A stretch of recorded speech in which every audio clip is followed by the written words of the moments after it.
Syederalun pemerintah Kabupaten Pidijaya berkomitmen mendampingi perawatan terhadap Rusli Yusuf, warga Kampung Gelangang, Kecamatan Ulim, yang kini sedang menjalani perawatan medis di Rumah Sakit Cutmutia, Kota Losmawe.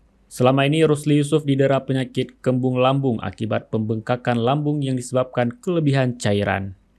Sebelumnya, media sosial dihebohkan dengan kisah seorang bocah 11 tahun asal Pidijaya yang rela menempuh ratusan kilometer perjalanan menggunakan becak tua demi membawa sang ayah yang sedang sakit menuju rumah sakit di Aceh Utara selama 8 jam.